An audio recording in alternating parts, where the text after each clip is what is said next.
Bapak-bapak, ibu-ibu, saudara-saudara kaum muslimin rahimakumullah. Di dalam kehidupan kita sebagai seorang muslim, minimal 5 kali dalam sehari semalam kita mendengar seruan untuk mendirikan solat yang disebut azan.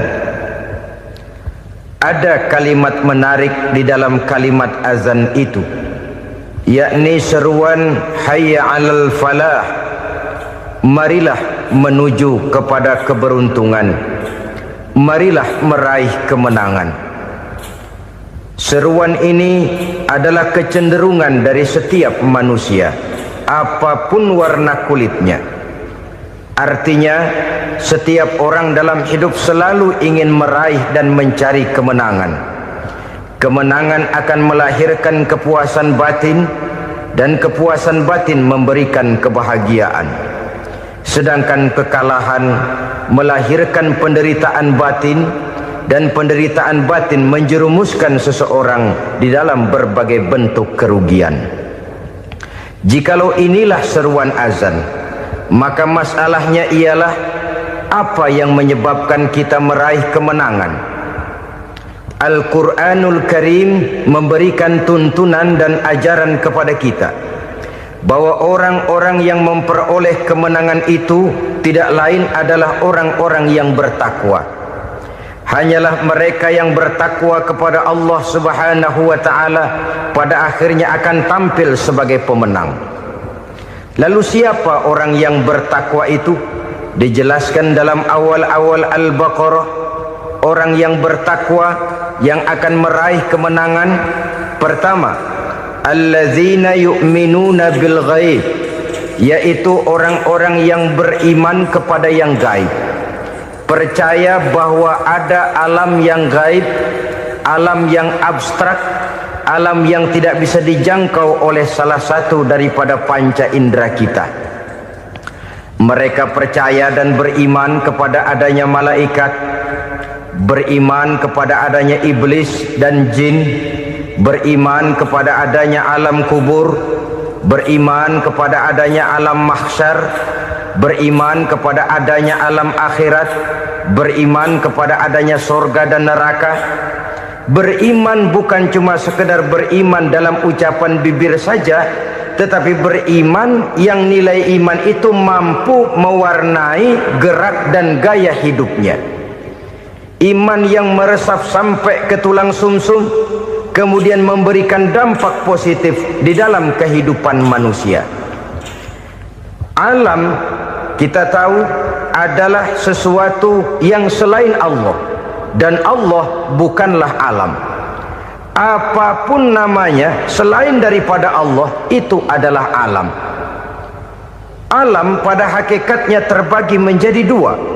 Ada alam syahadah, alam nyata, alam konkret, alam yang bisa dijangkau oleh salah satu indera kita. Kemudian ada alam ghaib, alam yang tidak bisa dijangkau oleh panca indera kita, alam metafisika, alam abstrak, alam yang wajib kita imani keberadaannya. Kita percaya bahwa malaikat itu ada, kita percaya kepada jin, bahwa jin itu ada, kita percaya kepada adanya iblis dan setan. Bukan percaya kepada iblis dan setannya, percaya bahwa iblis dan setan itu ada. Itu termasuk salah satu daripada sifat orang yang bertakwa kepada Allah. Saudara-saudara kaum muslimin rahimakumullah, kecenderungan pembangunan yang lebih bersifat materialistis biasanya menggeser aspek kehidupan rohani. Orang berpikir empiri, dan dalam pola pikir yang demikian maka alam gaib tidak lagi mendapat perhatian. Aspek kehidupan yang bersifat rohaniah malah mulai ditinggalkan. Akibatnya terjadilah kepincangan di dalam kehidupan kita. Pernah ada satu pengalaman pribadi dalam perjalanan kembali ke tanah air. Dalam pesawat di sebelah kanan saya duduklah seorang Jerman namanya Heiner Simonsen. Iseng saya ajak kenalan, saya ajak ngobrol, saya tanya dia. Saya bilang, Mas Heiner ini, kalau pesawat yang kita tumpangi ini jatuh ke bawah, kira-kira apa yang bakal terjadi, Mas? Dia bilang, kita semua akan mati. Begitu? Iya. Oke. Apa itu mati? Tanya saya. Dia bilang, untuk tahu apa itu mati, kita harus tahu lebih dahulu apa itu hidup. Saya pikir nih bule bisa ngomong juga. Baiklah kata saya. Apa hidup menurut Anda itu?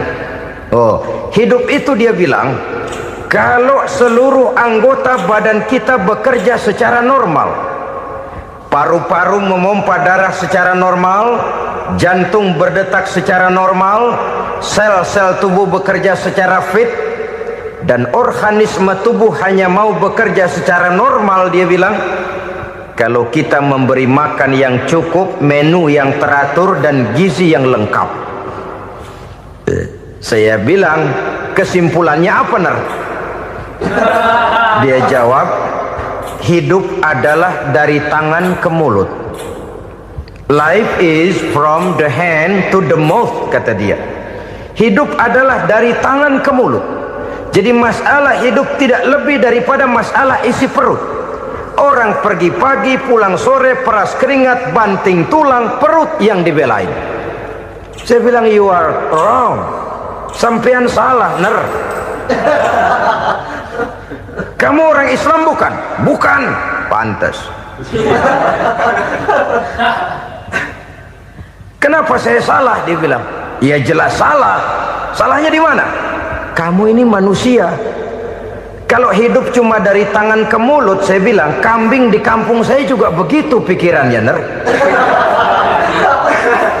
Itu kambing di kampung saya, asal perutnya kenyang, sudah hidup dia. Perkara besok bagaimana, lusa prospeknya macam mana, bulan depan ada apa, kambing nggak pernah mikir. Di kampung saya kambing juga pikirannya begitu. Kamu Kristen ya? Tadinya. Loh kok tadinya, lalu apa sekarang kamu ini? Dia bilang, sekarang saya netral. Saya tidak beragama, tapi saya percaya kepada Tuhan sebagai pencipta alam. Saya ingat benar dia bilang, I haven't any religious, but I believe to God as the creator of the world. Kenapa bisa netral begitu, Ner? Habis saya bingung katanya. Islam bilang Islam baik, Kristen bilang Kristen baik, Hindu Buddha bilang Hindu Buddha baik, semua agama baik. Saya netral sekalian, nggak beragama. Yang penting saya percaya kepada Tuhan. Saya bilang, Ner, kamu ini kayak orang mau beli celana, lalu bingung. Yang satu bilang Levi's bagus, yang satu bilang Blue Jean hebat, yang satu bilang Wool England hebat. Celana ini hebat, celana itu bagus, celana ini hebat. Semua celana bagus, kamu bingung. Akhirnya netral, tidak pakai celana. Itu juga salah. Saya pikir-pikir, kemudian saya melihat bahwa dua pola berpikir Heiner ini nampaknya sudah mulai menggejala di lingkungan masyarakat bangsa kita.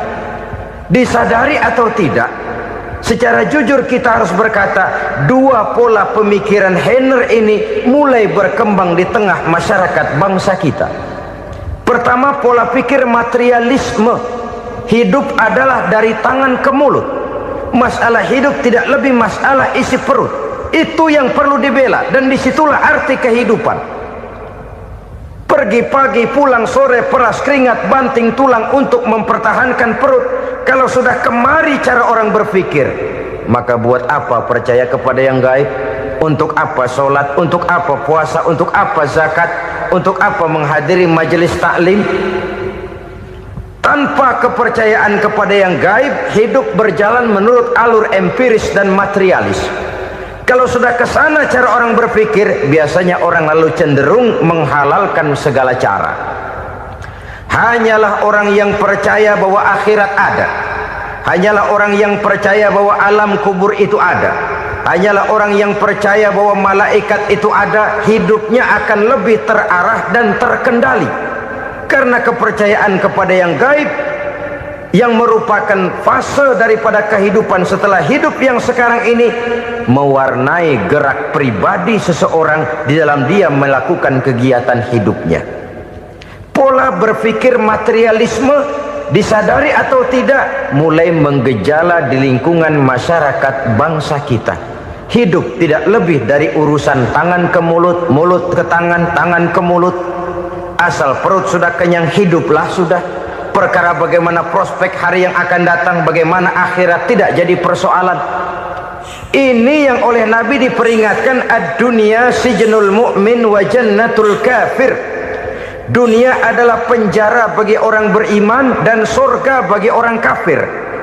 Dulu di zaman Belanda hadis ini pernah disalah tafsirkan, disalah artikan, digunakan sebagai senjata untuk mengkebiri dan membuat impoten umat Islam. Sudahlah umat Islam gak usah macam-macam, kata Belanda. Dunia ini kan penjara buat orang Islam, surga buat orang kafir. Di penjara jangan bertingkah.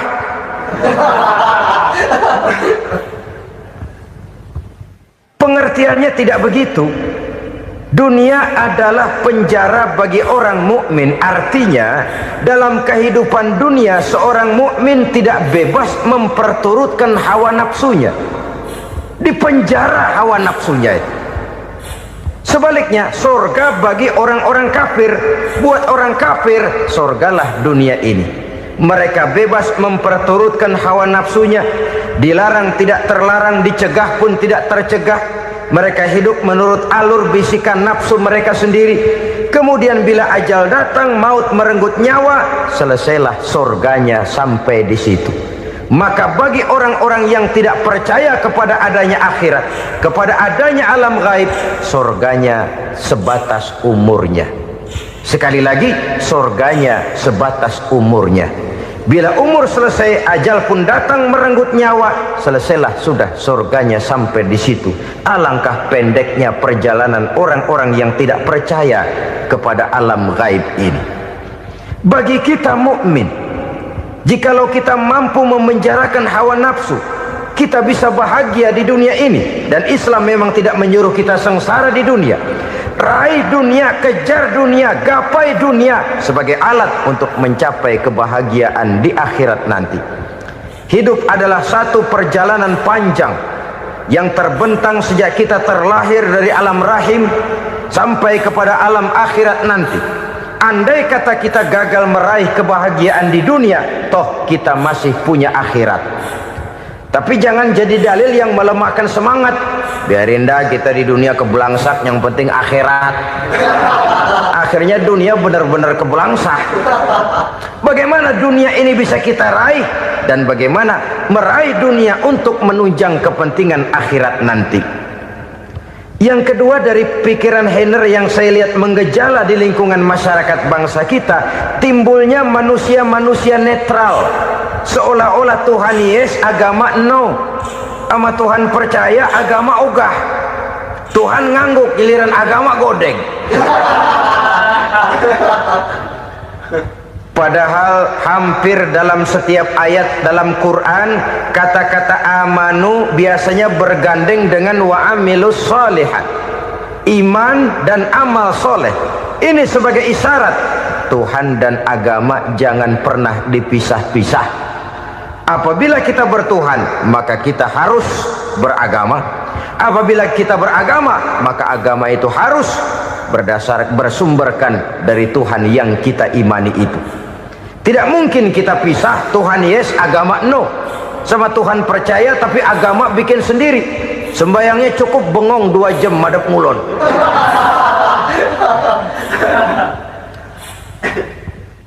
Saudara-saudara kaum muslimin rahimakumullah. Jadi dengan demikian, agama yang kita akui merupakan unsur mutlak di dalam pembangunan sekarang ini, merupakan bagian dari kehidupan yang menuntun kita bahwa di balik alam nyata ini, di balik alam syahadah ini ada alam gaib. Dan mudabbir, murabbi, yang mengatur, yang menguasai, yang memelihara, baik dia alam nyata, baik dia alam gaib, tidak lain adalah Allah Subhanahu wa ta'ala.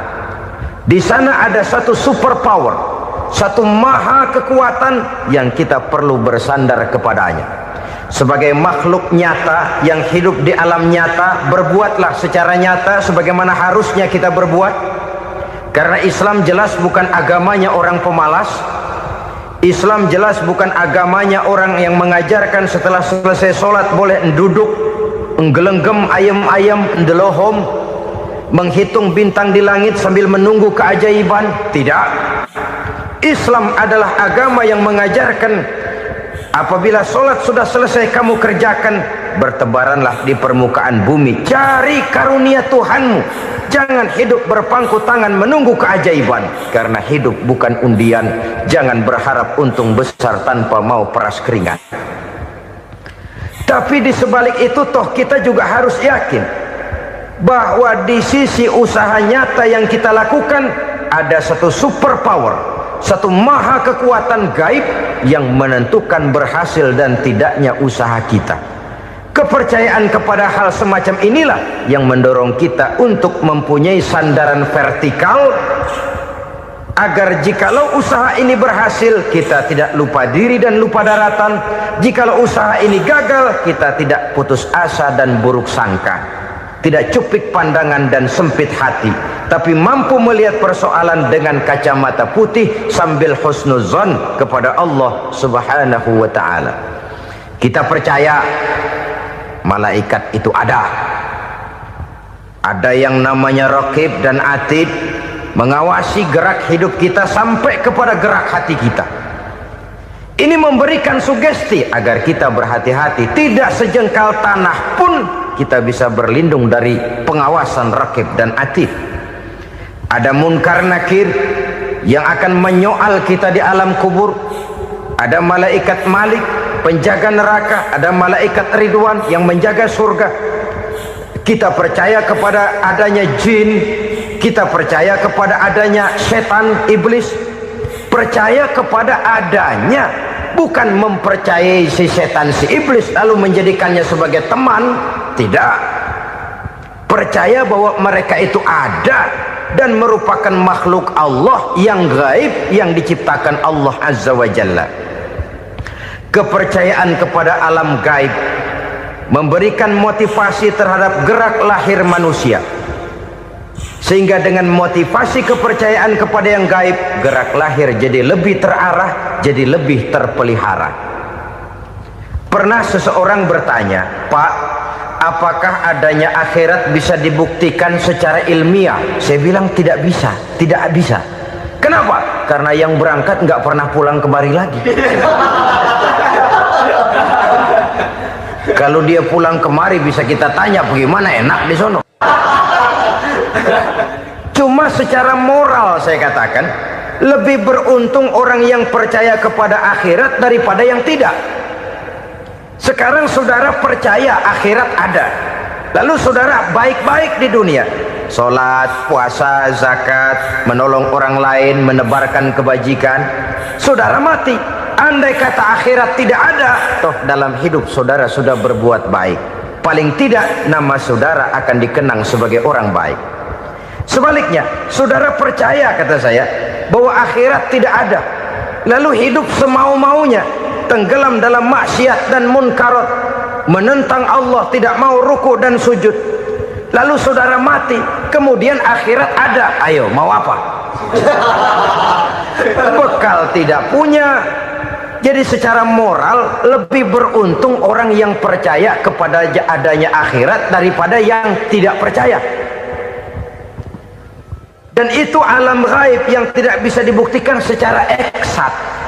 Jangankan untuk membuktikan seperti itu, dalam kehidupan sehari-hari saja yang kita rasakan tidak selalu berbentuk toh. Angin, bagaimana sih bentuknya angin? Kita tidak tahu. Merah, buktinya kalau dikerok merah. Yang merah itu kulit, yang kulit kita bukan anginnya. Sakit, rasa sakit itu ada, tapi bagaimana bentuk sakit kita nggak pernah tahu. Kalau kita makan cabai pedas, bagaimana bentuk pedas itu tidak ada, tapi rasa ada. Bentuk pedas hijau, cabenya bukan pedasnya. Tidak semua yang kita rasakan bisa kita gambarkan dalam bentuk yang konkret. Oleh karena itu, sekali lagi bahwa kepercayaan kepada alam yang gaib mampu memberikan satu sugesti yang menata kehidupan seseorang lebih lurus, lebih terarah, dan lebih terkendali. Maka wajar kalau kepercayaan kepada yang gaib mengantarkan seseorang untuk meraih kemenangan. Kenapa? Dia percaya kepada yang gaib, bahwa akhirat ada, bahwa alam kubur ada, bahwa pertanggungan jawab itu ada. Maka dia lalu tidak hidup saenae udele dewe gitu loh. Tidak hidup menurut seleranya sendiri, terarah, teratur. Ini cirinya yang pertama. Orang bertakwa yang akan meraih kemenangan, mereka beriman, mereka percaya kepada yang gaib. Bahkan hal-hal konkret saja selalu berangkat dari yang gaib. Saudara-saudara, para remaja, para pemuda sekarang ini tidak pernah tahu toh siapa yang akan jadi teman hidup saudara. Kita bisa saja ngerancang, mentargetkan, tapi toh akhirnya yang namanya jodoh bukan kekuasaan kita. Rezeki di luar kemampuan kita. Begitu juga ajal. Maut, jodoh, ajal adalah contoh-contoh konkret bahwa pada akhirnya yang gaiblah yang menentukan. Bertahun-tahun ngelancong, emang jodoh seret, nggak jadi.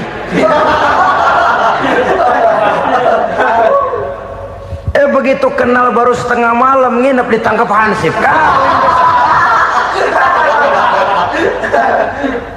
Hal-hal semacam itu kadang-kadang kita berpikir suuzon, gilet, perempuannya cakep banget, lakinya rebek amat. Memang begitulah jodohnya.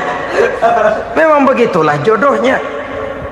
Saudara hadirin ma'asyiral muslimin yang saya hormati, jadi hal-hal yang konkret saja kita yakini sepenuhnya ditentukan oleh satu superpower yang gaib itu tadi. Dari sanalah segala ketentuan itu berangkat dan kesanalah segalanya akan kembali. Maka kepercayaan kepada yang gaib meluruskan gerak hidup seseorang dan itu akan mengantarkan dia kepada meraih kemenangan. Satu. Yang kedua, wa yuqimuna shalah. Orang bertakwa yang akan meraih kemenangan itu adalah orang-orang yang mendirikan sholat.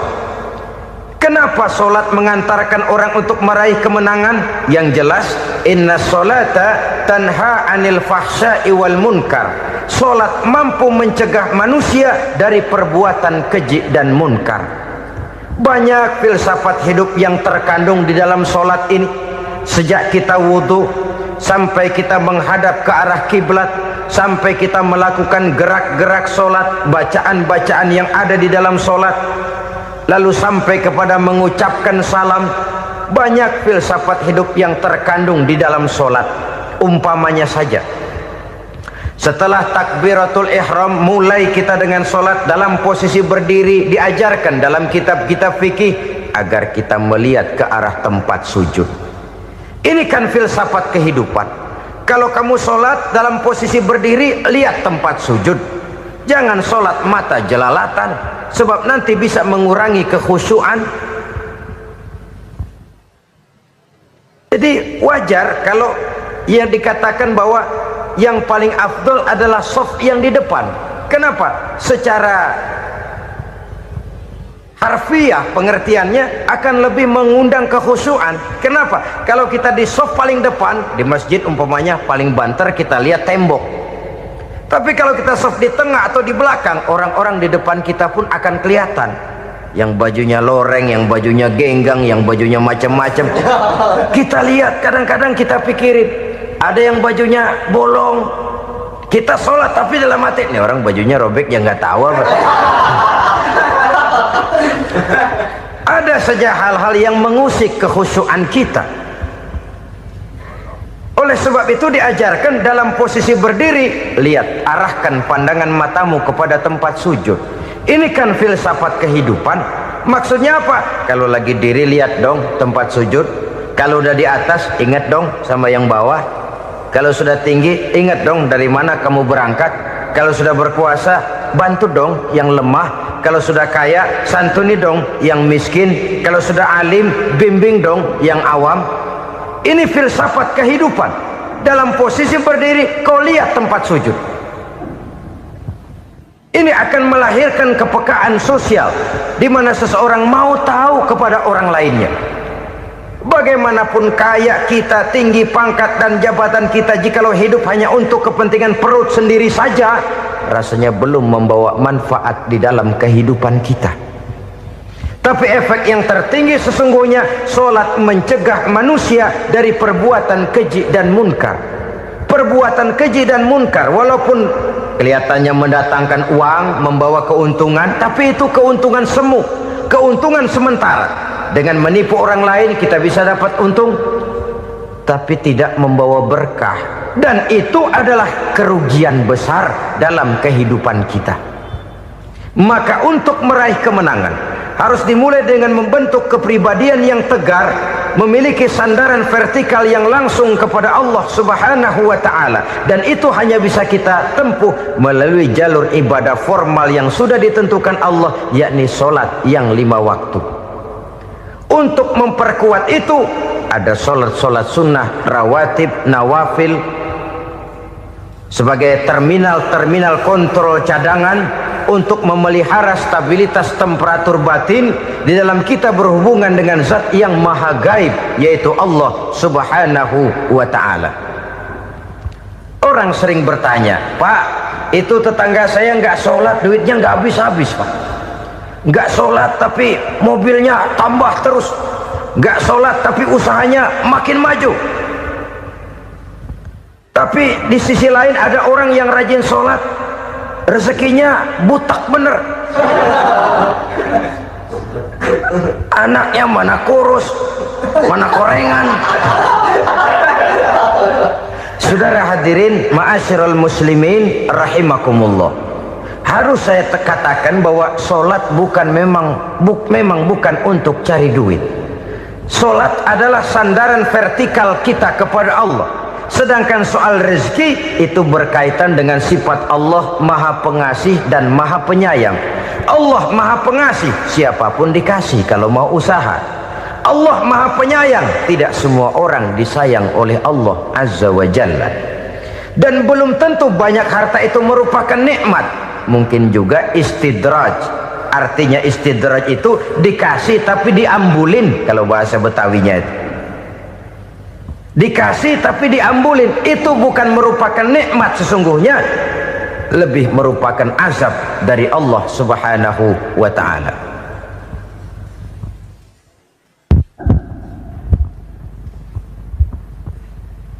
Agama mempunyai sistem solat, dan kita umat Islam telah dituntun oleh Allah Subhanahu wa ta'ala yang wajibnya 5 kali dalam sehari semalam mendirikan solat, dan itu tentu berada dalam jangkauan kemampuan manusia. Pada awalnya barangkali kita memang merasa solat itu satu kewajiban, tapi semakin kita hayati makna, manfaat dan filsafat yang terkandung di dalam ajaran solat, semakin sampai kita kepada keyakinan bahwa solat adalah keperluan kita. Sehingga pada waktu tertentu dinilai puncaknya, kita tidak lagi akan berkata saya wajib sholat, tapi kita akan berkata saya perlu sholat. Kalau kita sudah merasakan itu adalah keperluan kita, nah di sanalah kita baru akan merasakan ruginya kalau hal itu tidak kita laksanakan. Sepanjang kita masih berkata saya wajib sholat, kita akan lebih merasakan dia sebagai beban ketimbang sebagai keperluan. Yang jelas Allah tidak memerlukan ibadah yang kita laksanakan ini. Dengan kata lain, andai kata satu dunia penuh ini orang tidak ada yang sholat satu pun, Allah tidak akan turun dari jabatan Tuhan. Jangan lalu berpikir kalau kita ngambek se-RW kagak sembahyang Tuhan tekor kali ini ya. Tentu tidak. Itu perlunya kita, bukan perlunya Allah. Dan pada induknya kita akan berkata, saya perlu agama. Kalau secara induk kita sudah memerlukan agama, maka konsep-konsep yang ada di dalam ajaran agama itu pun adalah juga merupakan keperluan kita. Baik dia bernama sholat, baik dia bernama puasa, baik dia bernama zakat, baik dia bernama haji, seluruhnya adalah keperluan kita. Dan sesuatu yang kita perlukan apabila tidak kita laksanakan akan melahirkan kerugian di dalam kehidupan. Jangan heran kalau kita membaca riwayat perjalanan hidup para salafus soleh, orang-orang soleh. Ada yang tahajud sampai 100 rakaat, ada yang sholat malam kakinya sampai bengkak. Kita sekalinya bengkak biri-biri. Ada yang sholat membaca surah dalam Al-Quran sampai khotam Quran. Kok mau? Mereka sudah merasakan itu keperluan. Itu saja soalnya. Satu saat pun jikalau kita merasa bahwa itu keperluan saya, kita pun akan melaksanakan seperti itu. Keperluan saya dalam kehidupan. Inilah yang kedua. Yang ketiga, orang bertakwa yang akan meraih kemenangan itu, wa mimma razaqnahum yunfikun. Mereka membelanjakan sebagian daripada rezeki yang diberikan Allah kepada mereka. Mereka infakkan di jalan Allah. Ada satu dialog menarik. Satu hari seorang anak muda bertemu dengan seorang kakek-kakek yang sudah dikenalnya baik. Bertanyalah anak muda ini, "Kek, umur kakek berapa tahun?" 15 tahun, kata si kakek. Anak kakek berapa orang? 1. Harta kakek berapa banyak? 15 juta. Si anak muda ini bengong, lalu protes, "Kok kakek bohongin saya?" "Kenapa?" "Saya tahu umur kakek 70 tahun. Kenapa ngaku 15? Saya tahu anak kakek 5. Kenapa bilang 1? Saya tahu kakek miliuner, miliaran uang kakek. Kenapa ngaku cuma 15 juta? Begini, kata si kakek tadi. Benar, umur saya 70 tahun. Tapi dari umur yang 70 tahun itu baru 15 tahun terakhir ini saya merasakan ibadah kepada Allah. Meninggalkan maksiat, jauh dari segala macam munkarat. Maka yang 15 tahun inilah yang benar-benar saya rasakan sebagai umur saya. Benar anak saya 5, tapi yang 4 susah diatur. Cuman 1 rasanya nih yang bakal jadi si buah hati belahan jantung berlanjut cerita penerus sejarah.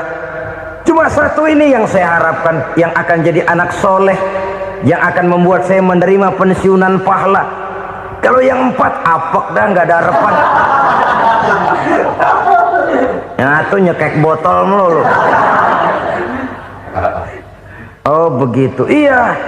Lalu kenapa kakek bilang harta kakek cuma 15 juta padahal saya tahu kakek uangnya miliaran, depositonya banyak?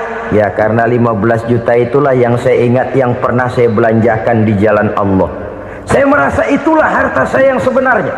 Yang miliaran yang saya simpan di bank kelak, kalau satu saat saya mati, akan jadi rebutan di antara anak-anak saya. Iya kalau anak saya soleh kayak yang 1 ini. Kalau yang 4 tadi udah tulen dia bakal berantem dah berebut tuh. Jadi 15 juta yang saya belanjakan di jalan Allah inilah yang saya merasakan benar-benar harta saya yang sesungguhnya. Dialog ini patut menjadi bahan renungan kita bersama. Diberikan kita umur 40, 50, 60, 70, 80.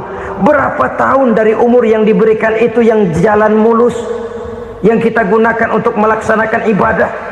Banyak harta kita simpan di bank, di lemari, di dompet, di tas. Tapi berapa yang sudah kita depositokan di jalan Allah yang akan menemani kita di hari kita kembali nanti? Maka orang bertakwa yang akan meraih kemenangan, wa mimma razaqnahum yunfikun. Mereka membelanjakan sebagian dari rezeki yang diberikan Allah di jalan Allah Subhanahu wa ta'ala. Ma'asyiral muslimin rahimakumullah, zahirnya memang kita memberikan kepada orang lain, tapi hakikatnya kita menyimpan untuk diri kita sendiri. Kita memberikan kepada yatim piatu 25.000, zahirnya kita memberikan si yatim, hakikatnya kan kita cuma nyimpan. Saya berikan, titip kepadamu, ini untuk saya di akhirat. Kau boleh belikan baju, kau boleh belikan untukmu makan, kau boleh bayarkan sekolahmu, ini untuk saya. Hakikatnya kita nyumbang masjid 1 juta, zahirnya kita berikan kepada panitia masjid, tapi hakikatnya kan cuma titip 1 juta ya, untuk saya di alam kubur nanti. Silahkan kau boleh belikan semen, ini uang, belikan besi, belikan pasir, saya cuma sekedar titip untuk kepentingan saya. Hakikatnya kita cuma sekedar menitip. Sebagaimanapun pada hakikatnya, apapun yang kita miliki dalam kehidupan kan cuma sekedar hak guna pakai, bukan hak milik mutlak. Harta kita, rumah kita, kendaraan kita, kebun kita, pabrik kita, hak guna pakai saja. Hak milik mutlak cuma untuk Allah Subhanahu wa ta'ala. Saudara-saudara kaum muslimin rahimakumullah, ini yang ketiga.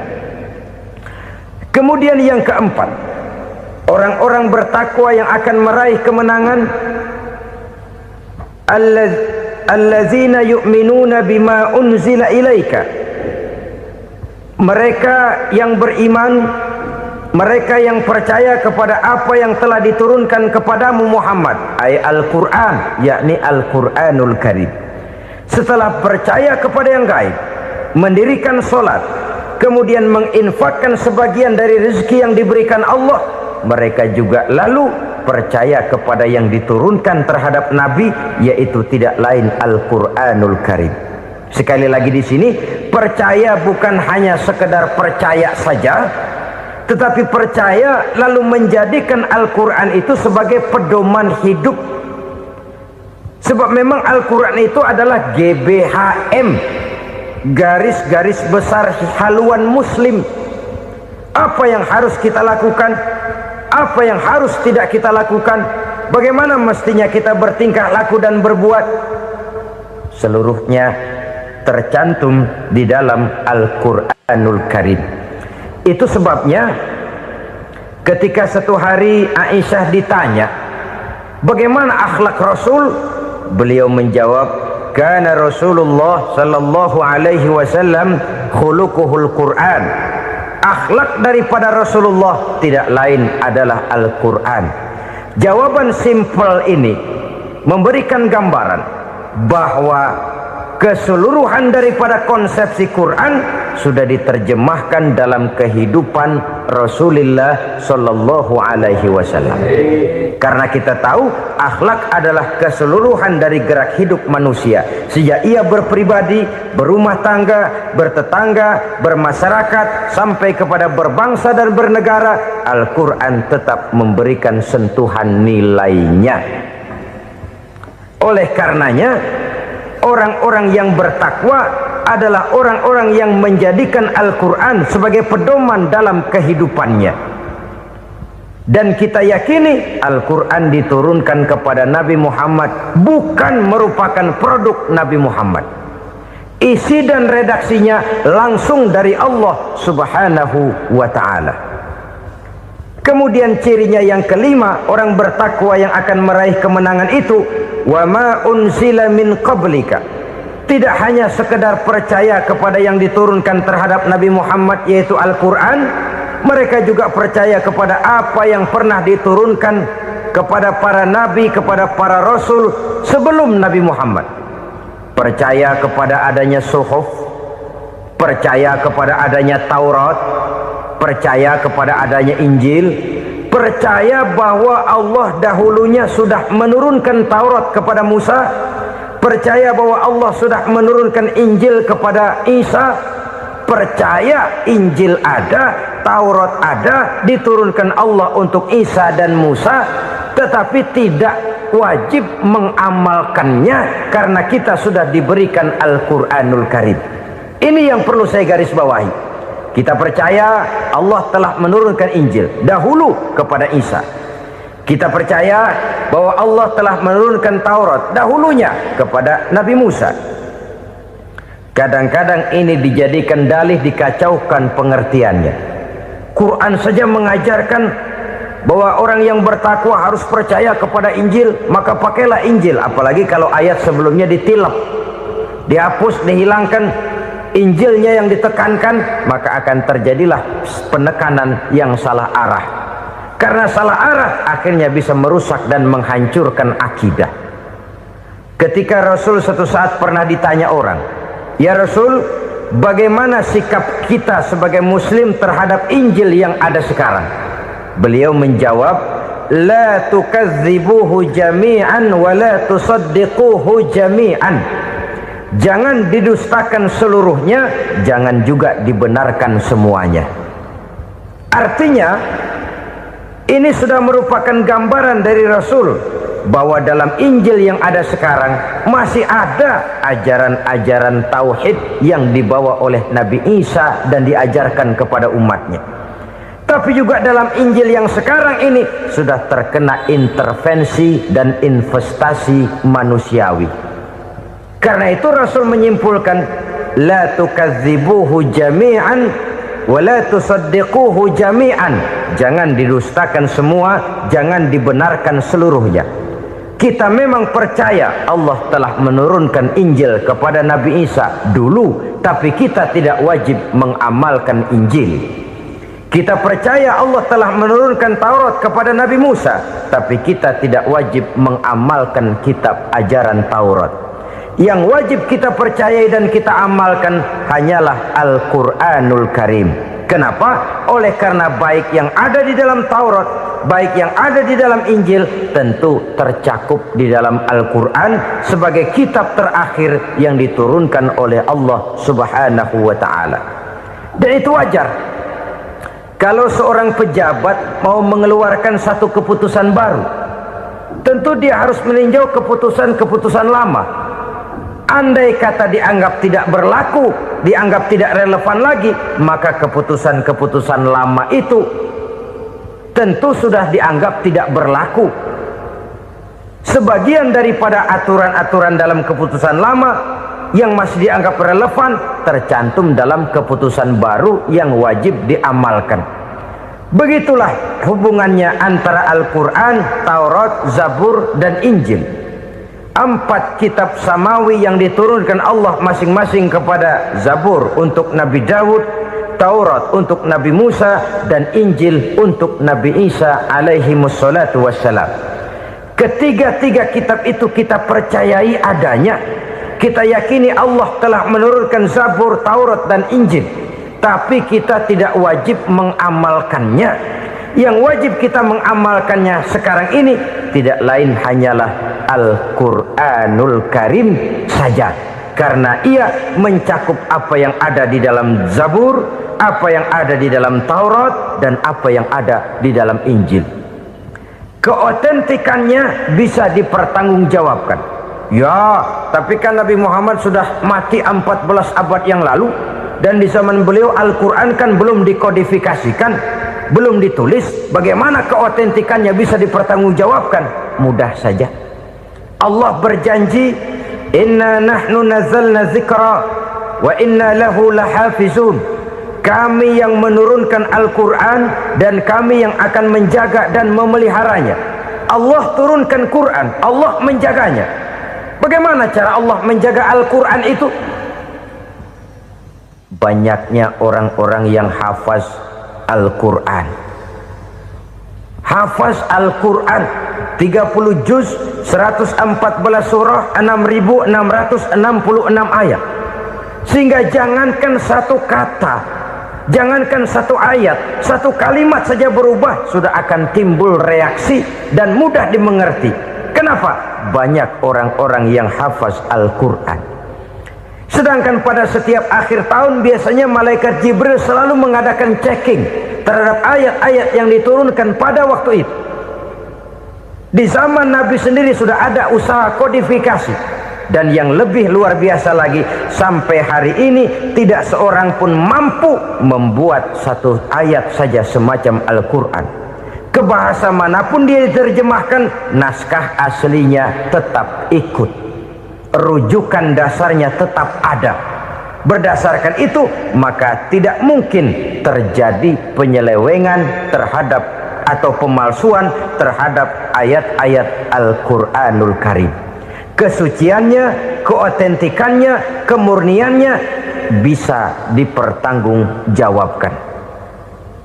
Ma'asyiral muslimin rahimakumullah. Oleh karenanya, konsepsi dasar daripada ajaran Islam ini memang tidak lain adalah Al-Quran dan Sunnah. Isi daripada agama Islam yang merupakan iman, Islam dan ihsan, konsepsi dasarnya tidak lain adalah Al-Quran dan Sunnah Rasulullah Sallallahu Alaihi Wasallam. Maka yang kita perlukan sekarang ini adalah terjemahan Al-Quran di dalam kehidupan kita. Dengan demikian, maka gaya kehidupan yang lebih Qurani itulah yang kita dambakan. Kita perlu memang terjemahan Quran dalam bahasa Inggris, dalam bahasa Belanda, dalam bahasa Jepang, tapi yang lebih kita perlukan adalah terjemahan Quran di dalam kehidupan kita. Konsekuen, tidak memanipulasi, ringan sama kita jinjing, berat sama kita pikul. Jangan kalau lempengan ayat Quran tuh kira-kira enak diamalin, keras teriakan kita. Giliran kira-kira ayat Quran itu mukul kepala kita sendiri, diam kita. Itu ciri yang pernah disindir Allah dalam awal-awal Baqarah juga. Ciri beragamanya orang yang munafik. Kullama adha'a lahum masyawfih, kata Allah. Wa iza azlama alaihim qamu. Apabila terang mereka jalan, apabila gelap mereka berhenti. Artinya, kalau kira-kira di Islam nguntungin, rame-rame pada teriak Islam. Tapi ketika diminta untuk berjuang, ketika dituntut untuk berkorban, rame-rame mengundurkan diri.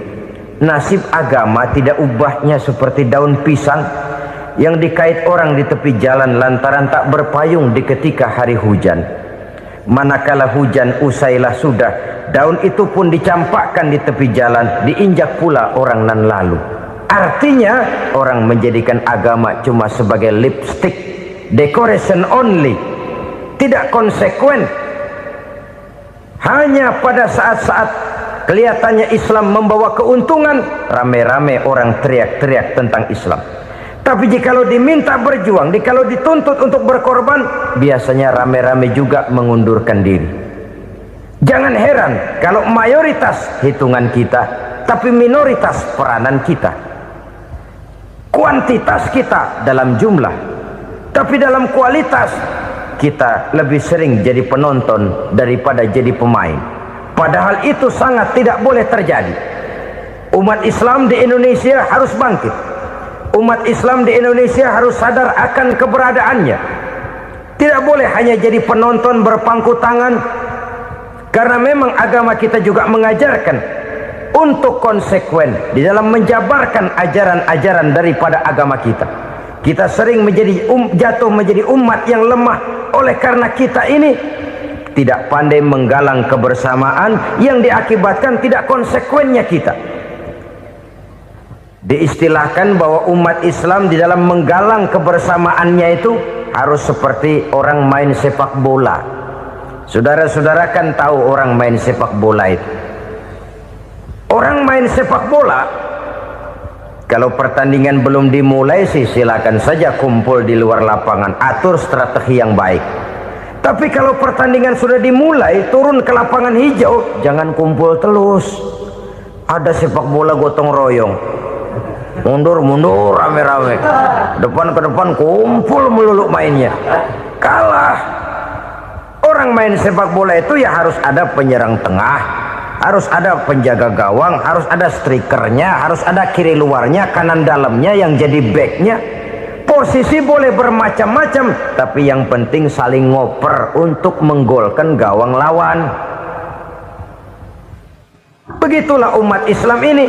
Boleh ada yang jadi pejabat, boleh ada yang jadi pengusaha, boleh ada yang jadi petani, silakan ada yang jadi seniman, ada yang jadi penyair, ada yang jadi artis sekalipun. Tapi kalau sudah berhasil menguasai bola, jangan lupa operannya. Operan itu yang langka. Kita ini muslim kadang-kadang kalau sudah memegang menguasai bola, kalau belum mau mampus, belum mau ngoper. Nanti kalau sudah nggak punya bola, baru mau ngoper.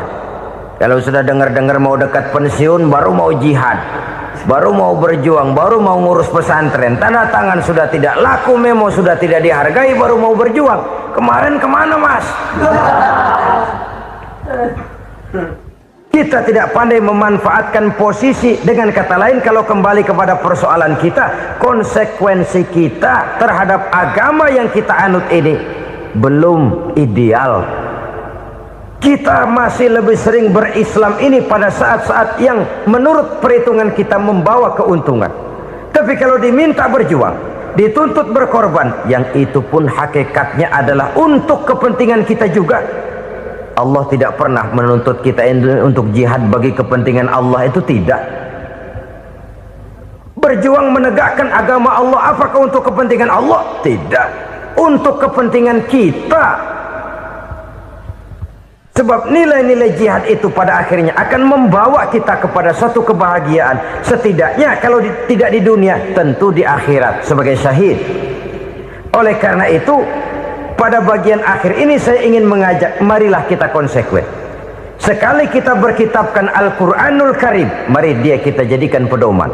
Jangan cuma kita jadikan sebagai penghias dinding, pelengkap rumah, bahwa di rumah kita ada Al-Quran, tapi yang baca kecoa. Habis pada bolong tuh Quran. Yang penting kan punya Quran. Ditaruh di pintu rumah, biar apa? Biar kuntilanak kagak masuk katanya. Ya apa itu nasib Quran, cuma kerjanya jaga pintu, ngusir kuntilanak, ngusir memedi. Bagaimana kita hidup menurut tuntunan Al-Quran? Kadang-kadang tidak pernah menjadi masalah bagi kita. Maka bagaimanakah Al-Quran akan mungkin membawa keberkahan dalam hidup kalau ajarannya kita injak-injak dalam keseharian kita? Mewujudkan gaya hidup yang lebih Qurani, itulah yang akan kita rintis di dalam kehidupan kita, bertahap, step by step, menurut kemampuan yang ada pada kita. Jika jalan ini tidak bisa kita selesaikan, percayalah akan ada generasi penerus yang akan melanjutkan usaha dan cita-cita mulia itu. Jadi percaya kepada Taurat, percaya kepada Injil, sekedar percaya Allah dahulunya sudah menurunkan itu, tapi kita tidak wajib mengamalkannya. Kenapa? Generasi Injil masa berlakunya sudah kedaluwarsa. Taurat masa berlakunya sudah kedaluwarsa. Injil pernah berlaku untuk orang Nasrani di zaman Nabi Isa. Taurat pernah berlaku untuk orang Yahudi di zaman Nabi Musa. Setelah generasinya berlalu, datang Rasul penutup yang membawa Al-Quranul Karim. Maka Al-Quran itulah yang berlaku menjadi pedoman sampai hari akhir nanti. Jangan jauh dari Al-Quran, karena apabila ini kita lakukan, maka kita akan kembali kepada satu gaya hidup yang jauh dari tuntunan agama, dan itu artinya kita akan semakin jauh untuk meraih kemenangan. Saudara-saudara kaum muslimin rahimakumullah, yang keenam, yang terakhir, orang-orang bertakwa yang akan meraih kemenangan itu, wabil akhirati hum yuqinun, mereka percaya, mereka yakin seyakin-yakinnya akan adanya hari akhir, di mana seseorang akan mempertanggungjawabkan seluruh perbuatannya di dalam hidup ini, dan tidak ada satu perbuatan yang bagaimana kecilnya sekalipun yang tersembunyi dalam pandangan manusia yang tidak akan dibukakan persoalannya di mahkamah Qadi Rabbul Jalil di akhirat nanti. Itulah sebabnya maka percaya kepada akhirat disebut secara khusus. Padahal di awal tadi sudah dijelaskan yu'minuna bil ghaib, percaya kepada alam gaib, dan alam gaib ini termasuk akhirat. Kenapa pada bagian akhir disebut lagi akhirat? karena ternyata bahwa kepercayaan kepada adanya akhirat merupakan induk dari kepercayaan terhadap adanya malaikat, setan, jin dan lain sebagainya, dan akan lebih memberikan sugesti dalam kehidupan manusia untuk meluruskan gerak hidupnya. Jikalau satu saat tergerak hati akan berbuat kejahatan, ingin mencuri, sadarlah, awas ada akhirat. Sebab kalau kita cuma teriak awas ada polisi, itu cuma tertunda sementara, begitu polisi meleng embat. Kalau kita ingin berbuat jahat cuma berteriak awas ada hansip, cuma sementara ketika hansip itu ada. Tapi kalau ceritanya awas ada akhirat, mau menyeleweng awas ada akhirat, mau berjudi awas ada akhirat, mau mencuri awas ada akhirat. Keyakinan yang akan meluruskan gerak hidup manusia sehingga gerak itu jadi lebih terarah dan terkontrol, tidak merugikan baik diri sendiri, lebih-lebih orang lain. Ternyata bahwa kepercayaan kepadanya adanya hari akhirat sanggup menjadi sumber daya kontrol dari kehidupan manusia, sehingga ia tidak terjebak dalam perbuatan maksiat dan munkarat. Saudara-saudara kaum muslimin, inilah saja yang kita bicarakan pada pertemuan kali ini. Semoga Allah subhanahu wa ta'ala memberikan kekuatan zahir dan batin kepada kita untuk dapat meraih kemenangan dengan beriman kepada yang gaib, mendirikan solat, membelanjakan sebagian dari rezeki yang diberikan Allah, percaya kepada Al-Quran, beriman kepada kitab-kitab yang diturunkan sebelum Al-Quran, lalu meyakini adanya hari akhirat. Terima kasih.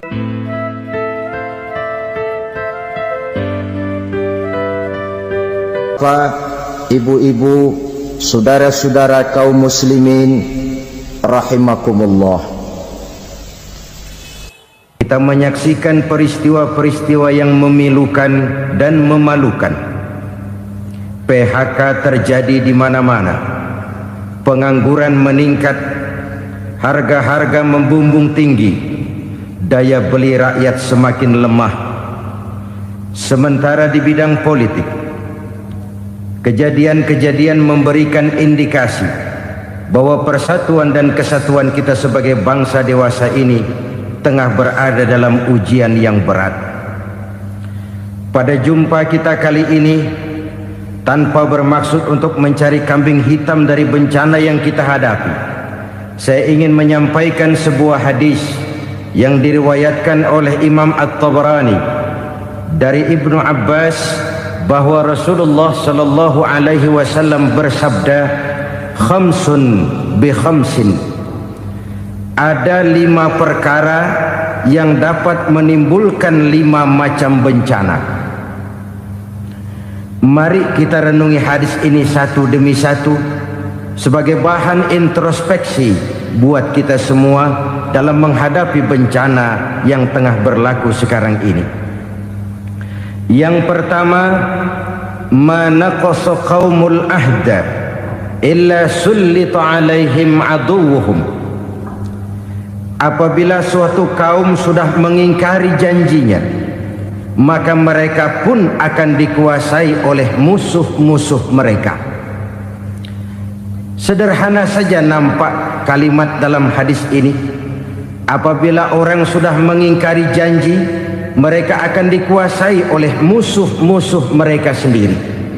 Dan musuh kita yang paling utama saat ini adalah kemiskinan dan kebodohan. Kenapa itu terjadi? Karena kita mengingkari janji kita sendiri. Di saat awal-awal berdirinya Orde Baru, kita pernah berjanji untuk melaksanakan Pancasila dan Undang-Undang Dasar 45 secara murni dan konsekuen. Kita berjanji bahwa kita akan menegakkan pemerintah yang bersih dan berwibawa. Itu semua pada permulaannya. Waktu demi waktu berjalan, kita lupa dengan janji yang kita ucapkan itu. Ketuhanan yang Maha Esa kita ucapkan, tapi kesetanan yang luar biasa yang kita lakukan. Kemanusiaan yang adil dan beradab yang kita dengungkan, tetapi kemanusiaan zalim dan biadab yang kita praktekkan. Sederhana saja saudara, hampir setiap pejabat pada posisi-posisi kunci, di awal-awal ia memangku jabatan itu, biasanya ia mengucapkan sumpah dengan lafaz demi Allah, bahwa dalam melaksanakan jabatan ini saya tidak akan menerima hadiah atau pemberian dalam bentuk apapun. Itu pada permulaannya. Lama-lama rupanya hadiah itu asik juga, mulai diterima. Lama-lama dirasa kurang, mulai menagih. Dan akhirnya terjadilah praktek yang disebut suap menyuap, semir menyemir, dan lain sebagainya. Kalau ini sudah menjadi kenyataan, bagaimana kita mau menegakkan pemerintah yang bersih dan berwibawa?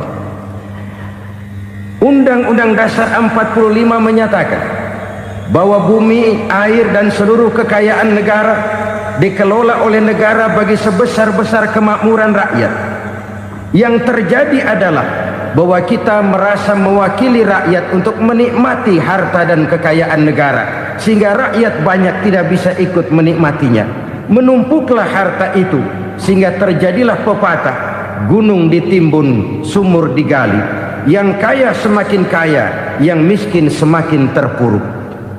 Kita ingkar dengan janji yang kita ucapkan di awal-awal kita bergerak. Kita ingkar dengan janji pada saat kita mengatakannya dengan menyebut nama Allah, dengan mempertaruhkan nama Tuhan. Sehingga pada akhirnya jabatan pun mengalami tender. Sudah menjadi rahasia umum. Orang mau jadi lurah mesti mengeluarkan uang. Mau jadi camat mesti mengeluarkan uang. Mau jadi wali kota, bupati, bahkan gubernur, itu ada pasarannya. Secara logika, kalau orang memperoleh satu jabatan karena banyak mengeluarkan uang, tentu pada saat ia mengeluarkan uang, ia sudah punya pemikiran, modal pasti pulang, modal pasti kembali. Kalau orang memperoleh suatu jabatan karena banyak mengeluarkan uang, maka langkah pertama yang dia lakukan setelah memangku jabatan itu ialah bagaimana uang bisa kembali, bagaimana modal bisa pulang. Kalau modal sudah pulang, pikiran berikutnya bagaimana supaya dapat untung. Lalu kapan mau bekerja untuk kepentingan rakyat? Itu nomor 18. Kemudian kalau ada proyek-proyek besar, pertanyaannya ialah bukan apakah proyek ini bermanfaat bagi rakyat, apakah proyek ini layak untuk diteruskan, tetapi yang jadi pertanyaan paling utama ialah bagian saya berapa duit dari proyek ini. Kita bisa lihat proyek, mega proyek lahan 1 juta hektar di Kalimantan Tengah, triliunan rupiah, dan proyek itu gagal. SD Impres bulan ini diresmikan, bulan depan retak. Jembatan-jembatan bulan ini gunting pita, bulan depan runtuh. Kita ingkar dengan janji. Kita berkata kita bekerja untuk kepentingan rakyat, tapi kita tidak pernah mengenal rakyat itu. Apabila suatu kaum sudah mulai mengingkari janji, maka mereka akan dikuasai oleh musuh-musuh mereka. Akibatnya tersusunlah barisan-barisan sakit hati yang makin lama makin menjadi bola salju, menggelinding membesar, dan kemudian terjadilah hal-hal yang tidak kita inginkan lagi. Apabila suatu kaum sudah mengingkari janji, maka mereka akan dikuasai oleh musuh-musuh mereka. Ini penyebab bencana yang pertama. Kita tidak konsekuen. Tadinya kita dengan lantang teriak-teriak berantas korupsi, ganyang korupsi. Pada waktu kita belum mendapat kesempatan. Setelah kita naik punya kesempatan, rupanya korupsi enak juga dirasa. Terjadi pergeseran nilai, orang luntur, kehilangan idealisme awal. Lalu untuk menghibur diri, menutup kesalahan, kita gunakanlah pepatah bahwa tidak ada gading yang tak retak, bahwa kita harus mikul dhuwur mendem jero. Itu semua cuma sebagai dalih agar kesalahan kita tidak dibicarakan orang lain. Padahal kita sendiri yang mengingkari janji. Kita yang keluar dari komitmen awal kita. Kita berjanji melaksanakan Pancasila dan Undang-Undang Dasar 45 dengan murni dan konsekuen. Kita berjanji untuk menegakkan pemerintah yang bersih dan berwibawa. Namun dalam kenyataannya itu tidak kita laksanakan dengan sebagaimana mestinya. Kita bergeser, kita mengalami proses degradasi, peluncuran nilai, dan akhirnya terbentuklah barisan-barisan sakit hati yang semakin lama semakin membesar itu. Kita harus introspeksi. Memang kalau zaman sedang susah, biasanya kambing hitam laris, tukang kompor gentayangan. Itu dari dulu selalu mencari kambing hitam. Karena itu kita tidak bicara orang, kita tidak bicara siapa yang salah, kita bicara sistem, dan sistem itu bisa mengena siapa saja. Kalau orang sudah mulai mengingkari janji, bergeser dari komitmen awal, itu sudah mulai ia mengalami proses peluncuran, proses degradasi. Ini penyebab yang pertama. Kita tidak lagi konsekuen bahwa bumi, air, sumber daya alam adalah milik negara, dikuasai oleh negara, digunakan bagi sebesar-besar kemakmuran rakyat. Ternyata rakyat yang makmur itu tidak merupakan gambaran yang menyeluruh dari rakyat kita. Undang-undang dasar kita menganut ekonomi kekeluargaan, tapi yang kita praktekkan adalah ekonomi keluarga.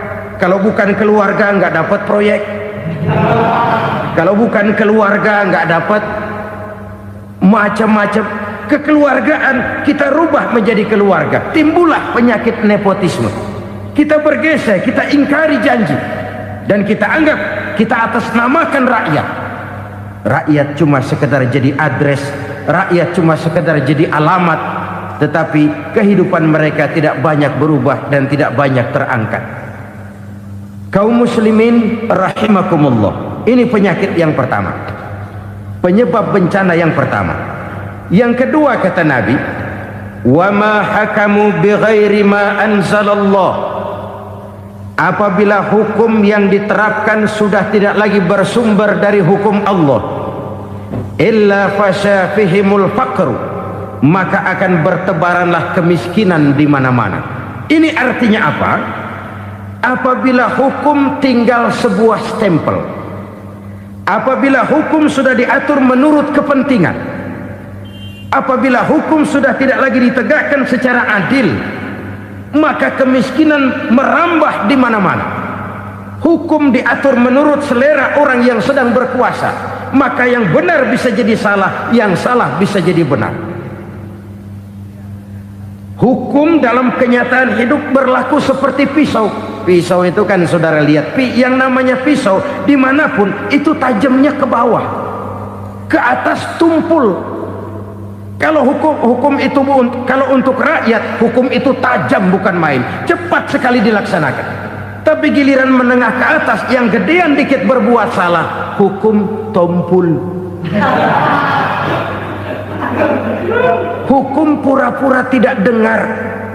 Akibatnya terluka rasa keadilan rakyat. Satu kasus rakyat diam, dua kasus rakyat diam, tiga kasus rakyat diam, kasus terakumulasi di hati rakyat. Luka rasa keadilan, dan itu menjadi sumber bencana. Penjarahan, kita tidak setuju itu, tapi kita harus melihat kausalnya. Itu kan tidak berdiri sendiri. Itu kan karena terlukanya rasa keadilan rakyat, melihat kesempatan ini tidak merata. Kalau rakyat ini yang ngajukan kredit ke bank, walaupun jumlahnya cuma jutaan, ratusan ribu, susahnya 17 setan. Tapi ada orang-orang tertentu yang agunannya palsu, jaminannya palsu, bawa kata belece, bukan cuma miliaran, triliunan kredit bisa keluar. Terluka rasa keadilan, hilangnya kesempatan. Rakyat cuma dapat kesempitan, jarang dapat kesempatan. Dari lukanya rasa keadilan ini. Memang ya entah lipstick, entah basa-basi, dibentuklah tim ini, dibentuklah badan pengawas ini, dibentuklah tim ini. Kalau membentur tahu, hancur tahu. Tapi kalau tim yang dibentuk membentur karang, bukan karangnya yang hancur biasanya, timnya yang bubar. Kenapa? Yang dibentur batu karang yang sangat keras. Kita main-main dengan hukum, kita tidak konsekuen dengan hukum. Luka rasa keadilan, dan itu terakumulasi. Edi Tamsil, rakyat tahu, terakumulasi, menguap begitu saja. Kasus-kasus lain rakyat tahu, menguap begitu saja. Ketidakadilan terakumulasi, mengendap di hati rakyat, menunggu ledakan. Pada saat sumbu meledak, rakyat tidak bisa dibendung lagi. Oke, kita tidak setuju dengan penjarahan, tapi jangan melihat itu sebagai peristiwa yang berdiri sendiri. Kenapa itu terjadi? Kausalnya kenapa? Oke, kita tidak setuju memang, tapi yang dijarah oleh rakyat kan memang cuma untuk perut. Yang dijarahkan beras, yang dijarahkan televisi, yang dijarahkan kulkas yang masih bisa dihitung, yang memang real untuk kebutuhan rakyat. Penjara berdasi kepala botak yang menguras uang rakyat habis-habisan, enak saja melenggang dalam kehidupan ini. Makin terluka rasa keadilan rakyat. Apabila hukum yang diterapkan sudah menyimpang dari keadilan yang diajarkan Allah, fasyafihimul fakru, bertebaranlah kemiskinan. Aneh, memalukan, memilukan. Sebuah negara agraris yang katanya pulaunya hijau royo-royo, Gemari Palau Jenawi Toto Tentem Kertora Harjo,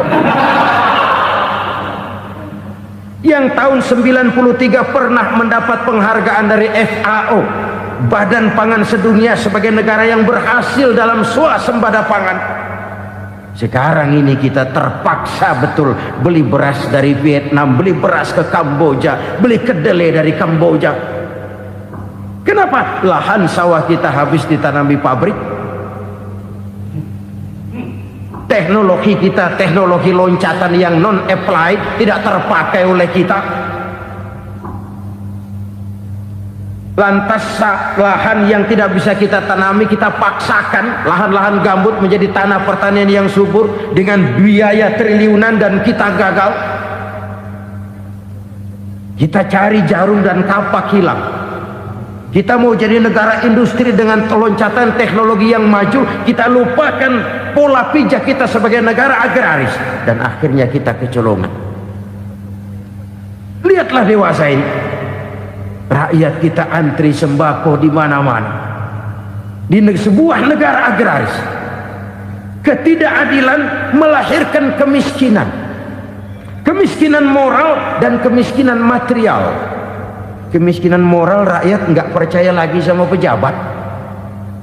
Rakyat mengalami krisis figur. Orang, alah lu ngomong dah sama ember.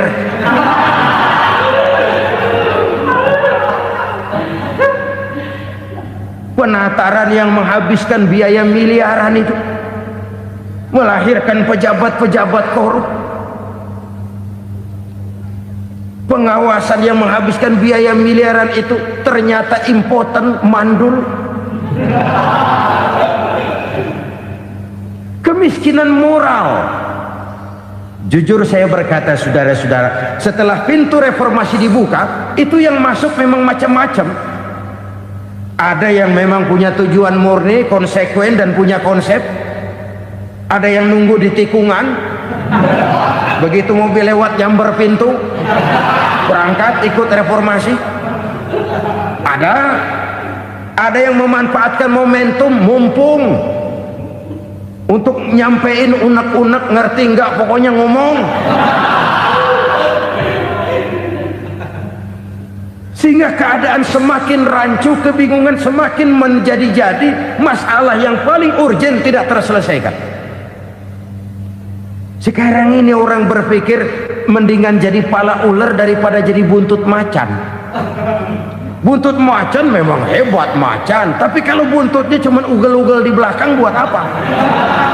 Mendingan jadi pala ular kecil juga nyaplok.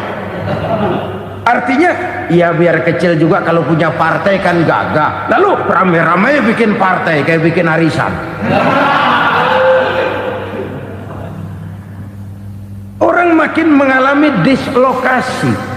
Semua mau jadi pahlawan, semua mau nomor satu, semua ngomong iya kalau bidangnya, kalau bukan makin rancu. Marilah lewat kesempatan ini saya mengajak kita untuk tahu diri. Biarkan politisi ngomong politik, biarkan ekonom menata ekonomi, biarkan praktisi bicara soal hukum, biarkan rakyat munajat, istighfar, mohon pertolongan Allah. Tahu diri kita. Kalau memang ayam, kukuruyuk aja dah. Kalau memang kucing, ayo ngeong. Kalau kambing, silahkan ngembe. Udah tahu ayam, ngeong bunyinya. Suaranya palas, orang nggak ngerti, bingung, makin menjadi-jadi. Ibarat kesebelasan sepak bola bangsa kita sekarang ini, rame-rame mau bikin gol, kiper ikut nyerang sekarang. Memilukan dan bahkan memalukan. Wa ma hakamu bighairi ma anzalallah illa fasyafihimul fakru. Kalau hukum yang diterapkan sudah menyimpang dari keadilan yang diajarkan Allah, bertebaranlah kemiskinan di mana-mana. Coba sekarang ini yang punya duit bingung, apalagi yang kagak punya duit. Yang pengusaha gede ngeluh, apalagi yang pengusaha pas-pasan. Yang kagak punya beras, yang punya beras saja masih bingung, apalagi yang nggak punya beras. Ini sudah demikian merata. Dulu kita kagum mendengar konglomerat kelas buadah, kelas-kelas yang seakan-akan cuma ada dalam khayalan mereka, punya kekayaan miliaran dolar, triliunan. Sudahlah, seolah-olah nggak terjangkau sama kita. Weh, ternyata yang gede-gede itu juga gede utangnya.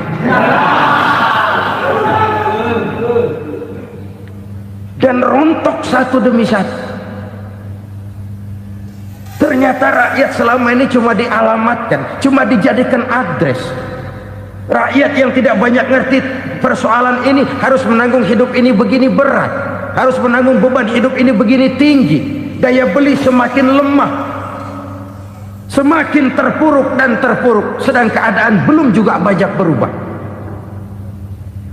Yang hutang sama luar negeri itu kan bukan rakyat kecil, Ciano. Yang banyak nyimpen dolar juga kan Ciano.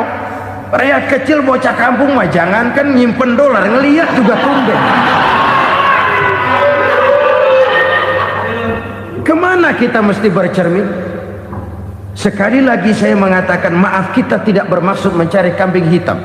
Karena itu kita tidak bicara orang, kita bicara sistem, kita bicara keadaan. Beginilah yang dikatakan Nabi, penyebab timbulnya bencana, hukum yang ditegakkan tidak lagi berorientasi kepada keadilan, tapi berorientasi kepada kepentingan. Akhirnya bentuk hukum seperti pisau, tajam ke bawah, tumpul ke atas. Hukum cuma buat rakyat kecil, tetapi kelompok menengah ke atas kadang-kadang kebal dari perlakuan hukum. Maka bertebaranlah kemiskinan. Iya, kemiskinan moral berupa lukanya rasa keadilan. Kalau rasa keadilan terluka, orang kan nunggu kesempatan, saudara. Iya, dia nggak bisa ngomong, iya dia nggak sanggup action, iya dia nggak bisa tunjuk rasa, tapi hatinya kan kapan ada kesempatan, kapan ada waktu, tunggu. Hatinya mesti begitu, sehingga begitu ada kesempatan terjadilah hal-hal yang tidak terhindarkan. Dan itu ekses, bukan reformasi. Jangan seperti sebuah dialog saya dengan seorang abang beca. Saya bertanya, bang, ya, abang tahu nggak reformasi? Tahu, Ustaz. Apa? Pembakaran. terus penjarahan, lalu perkosaan. Itu reformasi, itu yang saya lihat. Nah, itu yang dia lihat. Saya tentu tidak menyalahkan abang beca kita, karena memang itu yang dia lihat dan sejauh itu wawasannya. Tapi ini indikasi bahwa banyak rakyat kita yang belum bisa menggunakan kebebasan secara bertanggung jawab. Padahal kebebasan tanpa tanggung jawab tirani. Sebuah contoh gampang-gampangan. Saya beli radio, saya setel di kamar saya, lalu saya bilang, ini radio gue. Yang beli gue, pakai duit gue setel di kamar gue, sekeras-kerasnya, gak ada urusan sama orang lain. Itu kata saya. Tetapi tetangga saya sebelah rumah kan boleh juga ngomong begitu. Kata tetangga saya, ini mata gue, yang ngantuk gue tidur di kamar gue, kenapa suara radio lu nyampe kemari?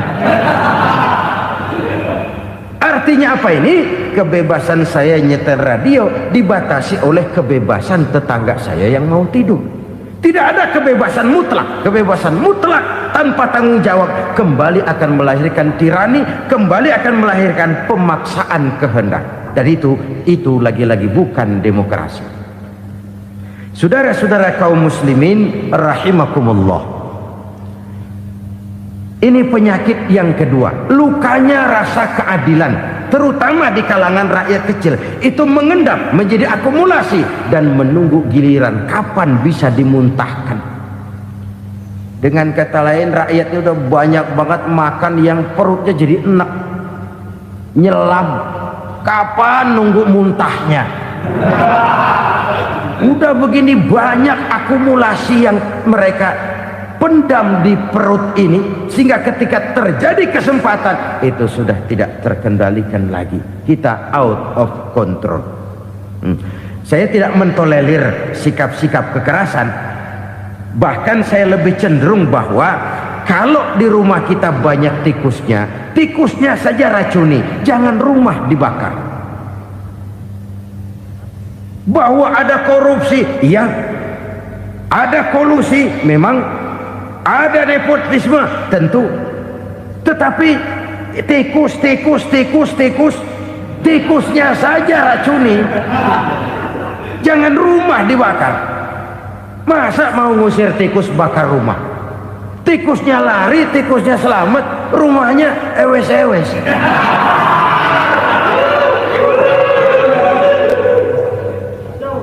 Tikus selamat, rumah nggak punya, masalah nggak terselesaikan dengan sebagaimana yang kita harapkan.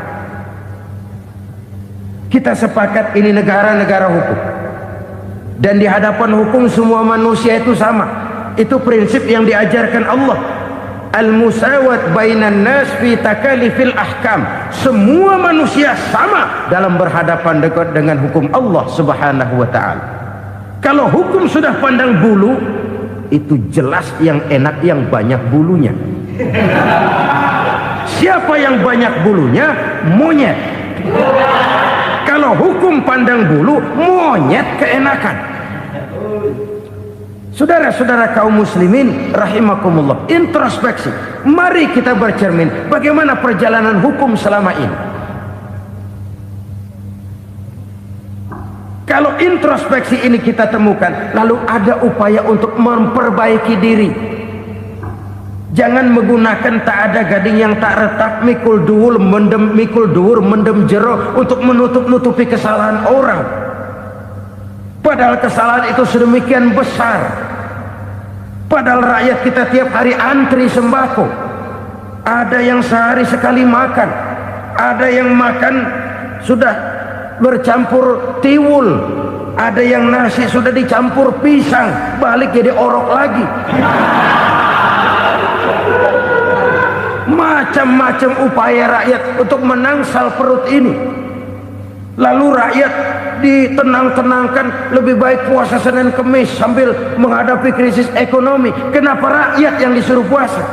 Kenapa bukan pejabatnya yang puasa lebih dulu untuk kemakmuran rakyat? Kalau rakyat yang memang perutnya udah gepeng disuruh puasa, makin krempeng perutnya. Artinya pejabat harus punya sense of politik. Ya, tidak, puasa itu kan tidak cuma Senin Kemis saja. Puasa itu puasa perasaan, puasa menghargai perasaan yang sedang kondisi yang sedang dihadapi oleh rakyat. Bagaimana rakyat yang tengah antri sembako melihat pejabatnya lewat dengan mobil yang harganya sampai 1 miliar. Oh, inilah pemimpin saya. Luka lagi rasa keadilannya. Kita tidak tenggang rasa. Puasa dalam artian itu pun akan menolong menegakkan semangat kebersamaan, membentuk semangat kebersamaan. Saudara-saudara kaum muslimin rahimakumullah, penyebab bencana yang ketiga dikatakan oleh baginda Nabi, wala zaharat fihimul fahishatu illa fasha fihimul maut. Apabila kekejian telah merajalela, maka maut bertebaran di mana-mana.